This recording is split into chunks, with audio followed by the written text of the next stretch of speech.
Hey guys, SGT here. We've got one of my favorite truth tellers in the world on the line right now. It's Mike Rivero from WhatReallyHappened.com. Michael, thanks so much for taking the time to join me. Well, thank you for having me on your show. Yeah, you know, what a thrill. I just want everybody to know they can listen to your radio show, the What Really Happened radio show, each day from 11 to 2 p.m. Central on Republic Broadcasting Network, or subscribe to What Really Happened on iTunes and listen via MP3 the next day. That's what I do. You know, Michael, there's so much to talk about, and I really want to talk about this Rand Paul endorsement of Mitt Romney, because it's really thrown a wrench in the spokes and sucked a lot of the life out of the people who really care about liberty. Yeah, it is a very confusing situation, and my sense of it is I don't know that we have the whole story just yet to explain what's going on. Was a deal made of some kind between Romney and the Paul camp? And one possibility that seems to be coming up over and over again is that Ron Paul understands he's never going to be allowed to have the nomination, but he wants to go to that convention in Tampa. He wants his supporters on the floor in order to push their agenda on the platform for the GOP going into November. And I think a deal was made with Mitt Romney to accept Rand Paul's endorsement for the nomination in exchange for not blocking Ron Paul and Ron Paul's supporters from the convention floor. And that seems to make the most sense to me, because we were seeing all these preparations where the GOP was just looking for any excuse to not allow Ron Paul or his delegates or supporters onto the convention floor at all. Remember, that's what they did back in 2008 when Ron had all that popular support, and they literally would not allow him onto the convention floor. And after it was all over, they said, oh, gee, you did have enough delegates to be there. We're sorry, it won't happen again. You know, we've been seeing all this massive vote fraud. In fact, we just apparently, it's been confirmed down in Texas that there was massive vote fraud against Ron Paul. So it's an ugly situation, and I think Ron Paul just decided he's never going to be allowed to have the nomination, but he wants to get out on that floor, and he wants to make his point about where we're going in terms of recovering the Republic. And I think the Rand Paul endorsement was the quid pro quo to Mitt Romney to basically say, all right, if Ron Paul isn't really a threat any longer, then we can let him onto the floor and have his time making a speech and make his supporters happy. Because from the Mitt Romney point of view, their biggest problem now is they have stolen the nomination away from Ron Paul.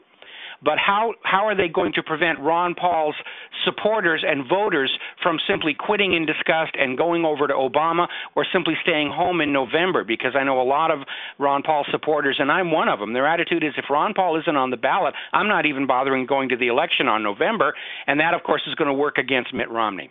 But, you know, what's so important for people to understand is that, you know, I like to say that we're all in this mess together as it relates to our battle against the banksters who have really stolen our republic from us, as it relates to this, you know, support of the campaign for liberty and Ron Paul as a true constitutionalist, you know, somebody who would stand for the people, somebody who would not compromise and join the establishment. But it appears like that's what he's done. And I wrote a piece not long ago after this happened that said Rand Paul has betrayed someone, but who? And, you know, the conclusion I drew, Michael, is that he betrayed the people. He betrayed us, not his father. Because to your point, I think that they're so close. They share a condo or an apartment there in Washington, D.C. when they're both there. You know, Ron is his mentor, his father, you know, his confidant. Clearly, they must have had a discussion about this. And that's why the betrayal feels so horrible. It's not as though he went on your show or the Alex Jones program. He went on Hannity and bowed on knee and, you know, kissed the ring of the establishment. Well, I agree, and I know a lot of people have taken it, you know, very, very hard. But again, my position on my show all along was saying, as much as I like Ron Paul and what he has to say, there was never any way he was going to be allowed to the nomination. They would steal it from him, cheat him out of it. If necessary, they'd shoot him out of the nomination the way they did Robert Kennedy. So it was never going to happen. And I think Ron Paul stayed in the race this long to make his point that he was a credible candidate, that the people really did support him, that the media was wrong to dismiss him as a fringe candidate. He's actually done a lot of good by staying in the campaign as long as he did, and now he wants to go to the convention, as well he should, in order to basically say this is what all the people who supported me are for, and you, Mitt Romney, will be extraordinarily foolish if you don't listen. If you don't listen to our voters, you won't have them in November. And I think that's the message he's trying to go in there. He can't win the nomination and he can't win the White House, but he's going to go in there to Mitt Romney and say Mitt Romney had better adopt at least part of the Ron Paul platform, or he's not going to have the Ron Paul voters. Our problem, of course, is Mitt Romney is openly saying he's an etch-a-sketch, and what he says to get elected has got nothing to do with what he'll do once he's in the job. But I think that's really where this came down, is that deal was made that Rand Paul would endorse Romney, basically guaranteeing that Romney is going to have the nomination, and in exchange, Romney would do his best to court the Ron Paul supporters and voters back into the GOP. Well, let me ask you this then, because I respect your intellect, and your knowledge of history is just fantastic. I'm always learning things from you. That's why I listen to your show. Dave Hodges writes in a piece called 30 Pieces of Silver, released a couple days ago, that Rand Paul now supports carbon taxes if he's going to advocate Mitt Romney. He now supports universal health care. He now supports more bankster bailouts, more endless wars of conquest. It's exactly what I wrote in my piece. Where's the line in the sand now for you? I mean, I hear what you're saying, and I want this to turn out well, but where's the line in the sand? Because for me, it's sort of been crossed with this thing, and yet I still really respect Ron Paul. Well, again, there is no line in the sand if he was never going to have the nomination. It was just, that's my situation. And again, I want to see what plays out on the convention. But as far as this whole carbon tax thing, I mean, everybody inside the United States government understands how desperate the government is for more revenue to try and deal with the financial crisis. Even Obama is now saying his highest priority in his second term is going to be global warming. So we're already seeing a relaunch of all this scaremongering by the carbon Nazis to try and force the carbon tax, because it doesn't matter if they're Republican or Democrat. If they don't find a way to trick the American people out of more money, the whole thing's going to start coming apart. My opinion is it's not going to make it through to the election anyway, but that's the thinking inside Washington, D.C. right now. Well, now that's very interesting. When you say you don't think it'll make it through to the election anyway, do you mean that this Ponzi system under which we live, this debt-riddled Ponzi, do you mean that will not make it? Do you think it's going to collapse? I think it's going to come apart here almost imminently. Fitch has just downgraded another handful of Spanish banks, which means the bailout has already been overcome. It's just erased the benefit of the bailout because Spain's cost of borrowing has gone right through the roof. Over in Italy, the BNI Bank has gone on a banker's holiday. It's going to be a month before they can transact customers' business anymore. Now they're talking about a bailout for Italy. And the rot is just spreading rapidly for reasons that I detailed in my article, The 11th Marble. And when Europe comes apart, there's all those derivatives that Wall Street recklessly sold against Europe's debt. They're going to come due and payable. Obama and Wall Street have already tried to set it up so the American taxpayer is going to be on the hook to pay for it. But we don't have that kind of money. We're talking $100 trillion in exposure.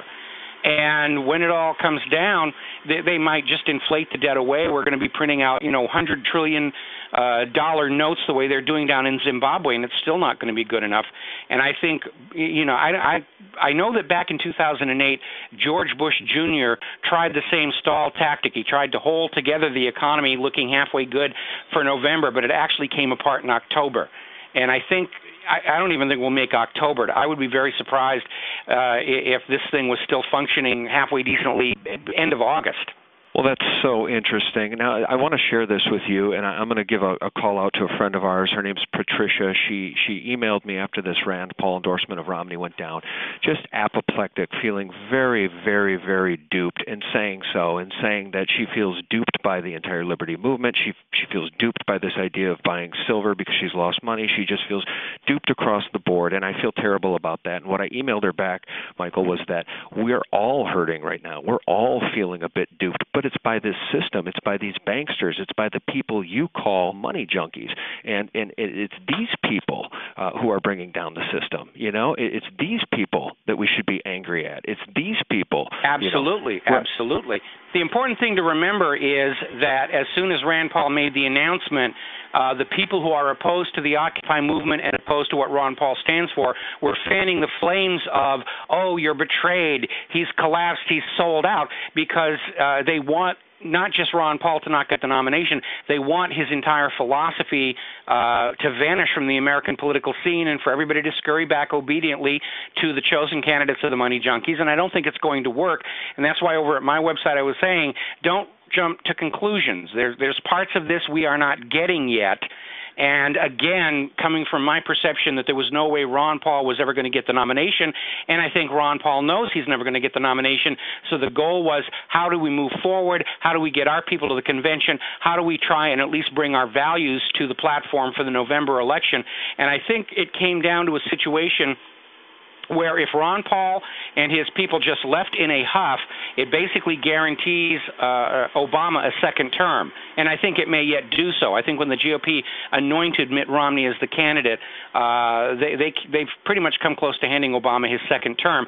And I think Ron Paul, to give him the benefit of the doubt, is now trying to think not just what's good for Ron Paul, but what's good for conservatism and the Republican Party. And as odious as Mitt Romney is, he is easy to manipulate.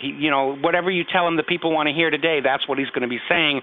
And I think Ron Paul is thinking that better a Mitt Romney in the White House that Ron Paul can call on the phone and talk to than another 4 years of Obama who isn't taking phone calls from anybody. Yeah, and I think it would be very helpful if Ron Paul could address his supporters and try to, redirect this thing in a positive way.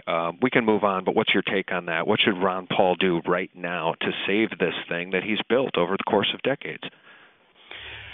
Well, it really is going to be up to Ron and Rand Paul. I mean, Ron Paul, I think he made it very clear this was going to be his last attempt at the White House because of his age situation. The question is whether Rand Paul can step in and inherit the mantle and the machine and the support to move forward. And that means they're going to have to repair some bridges after this endorsement.